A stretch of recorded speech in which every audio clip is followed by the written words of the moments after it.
നമസ്തേ. Thrissur Adat panchayat ward member ബിജീഷിലൂടെ മോഹിനി ചേച്ചിയുടെ കൊച്ചു വീട് എന്ന ദീർഘനാളത്തെ സ്വപ്നം യാഥാർത്ഥ്യമാകുകയാണ്.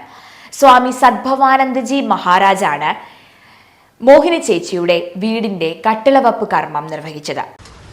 നമസ്കാരം. ഞാൻ Adat panchayat 12ാം ward member Bijeesh. Election സമയത്ത് വോട്ട് അഭ്യർത്ഥിച്ച് വന്നപ്പോൾ നമ്മുടെ മോഹിനി ചേച്ചിയുടെ വീട് വളരെ ശോചനീയാവസ്ഥയിലായിരുന്നു. പഞ്ചായത്തിൽ നിന്നും കാര്യമായ രീതിയിലുള്ള സഹായം അവർക്ക് ലഭിക്കാത്തതിന് പല കാരണങ്ങളുണ്ട്. പട്ടയം ശരിയല്ലാത്ത രൂപം ഉണ്ടായിരുന്നു. അവർ നമ്മളോട് അഭ്യർത്ഥിച്ചത് എനിക്കൊരു വീട് ഇടിഞ്ഞു പൊളിഞ്ഞ് അതിൽ കിടന്ന് മരിക്കാതിരിക്കാൻ ഒരവസ്ഥ ഉണ്ടാക്കി തരൂ എന്നാണ്. ഏകദേശം 4 കൊല്ലത്തോളം എടുത്തു. എനിക്ക് ചെയ്യാൻ പറ്റുന്ന രീതിയിൽ അവർക്കൊരു കൊച്ചു വീട് കുറച്ച് പേരുടെ നാട്ടുകാരുടെയൊക്കെ സഹായം കൊണ്ട് ചെറിയ രീതിയിൽ ഇതേപോലെ എനിക്ക് എത്തിക്കാൻ സാധിച്ചിട്ടുണ്ട്. ഇത് പൂർണ്ണമായി എത്തിക്കാൻ ദൈവം അനുഗ്രഹിക്കട്ടെ. എല്ലാവരുടെ സഹായം സഹകരണങ്ങളും പ്രതീക്ഷിക്കുന്നു. ഇവർക്ക് പറഞ്ഞ പോലെ തന്നെ അവർ നമ്മളോട് അഭ്യർത്ഥിച്ച പോലെ നമ്മൾ അവരോട് പറഞ്ഞ പോലെ ജയിച്ചാലും തോറ്റാലും നമ്മൾ അവർക്കൊരു വീട് നിർമ്മിച്ചു കൊടുക്കും എന്നൊരു വാഗ്ദാനം കൊടുത്തിരുന്നു. അത് എല്ലാവരുടെ സഹായത്തോടു കൂടിയിട്ട് നിറവേറാൻ പോവുകയാണ്. എല്ലാവർക്കും നന്ദി, നമസ്കാരം. ബിജെപി ജില്ലാ വൈസ് പ്രസിഡന്റായ IN രാജേഷ്, മണ്ഡലം പഞ്ചായത്ത് നേതാക്കൾ കൂടാതെ അവിടുത്തെ നാട്ടുകാരുമെല്ലാം ഈ ഒരു ചടങ്ങിൽ സന്നിഹിതരായിരുന്നു. തൃശൂർ അടാട്ട് പഞ്ചായത്തിലെ 12ാം വാർഡ് മെമ്പറാണ് ബിജീഷ് AB. ഇലക്ഷന്റെ പ്രചരണാർത്ഥം ബിജീഷ് വോട്ടുകൾ തേടി വീടുകൾ കയറിയിറങ്ങുമ്പോഴാണ് നമ്മുടെ ഈ മോഹിനി ചേച്ചിയുടെ വീട്ടിലേക്ക് എത്തുന്നത്.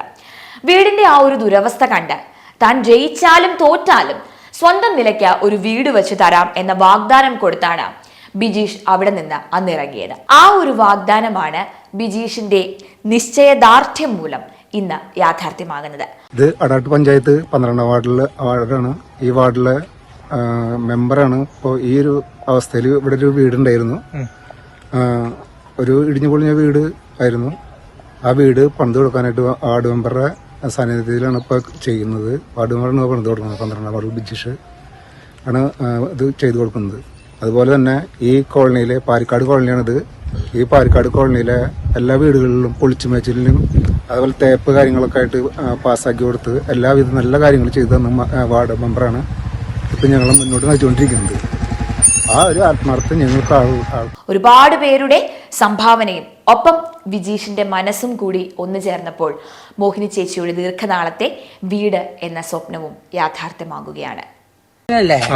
ഞങ്ങളുടെ വീട് വീടാറായിട്ട് നിൽക്കാറുണ്ട്. അപ്പം മെമ്പർ പറഞ്ഞു ഞങ്ങൾക്കൊരു വീട് പണിതരാം മോനോട്. ഞാനും മോന് മാത്രമല്ല, ഒരു വീട് പണിതരാന്ന് പറഞ്ഞു. ഇപ്പോൾ വീട് പണിത് തന്നു. പിന്നെ എല്ലാ കാര്യത്തിനും ഞങ്ങൾ വിളിച്ച സഹായത്തിന് ആൾ വരും. എന്തൊരു കാര്യത്തിനായാലും അതുപോലെ നാട്ടിലും നല്ല രീതിയിലൊക്കെ പെരുമാറുന്നുണ്ട്.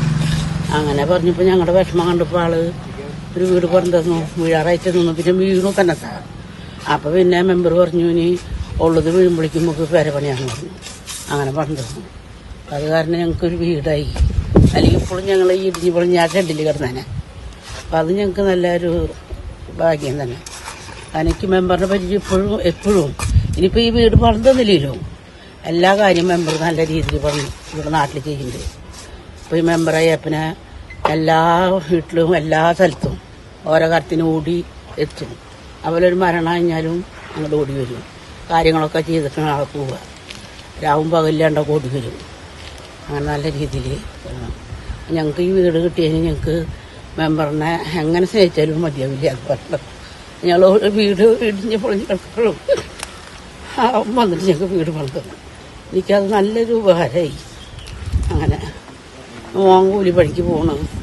അതിനിങ്ങനെ ഇടയ്ക്കിടയ്ക്ക് തള്ളവായിട്ട് മയ്യത്തെ കൂട്ടി ഇടയ്ക്കൊക്കെ പോകുമ്പോൾ നല്ലവരോട് പണിതിട്ടാണ് ഒന്ന് പോയി. ഞങ്ങൾക്കൊരു സഹായം ആൾ പണിത്. വീട് പണിതെന്നില്ലെങ്കിലും ഞങ്ങൾ ഒരിക്കലും മറക്കില്ല. വീട് പണിതാലും ഒരിക്കലും മറക്കില്ല. എൻ്റെ ജീവൻ പോണവരെ അങ്ങനെയാണ് മെമ്പർ ഞങ്ങൾക്ക് സഹായിക്കുന്നത്.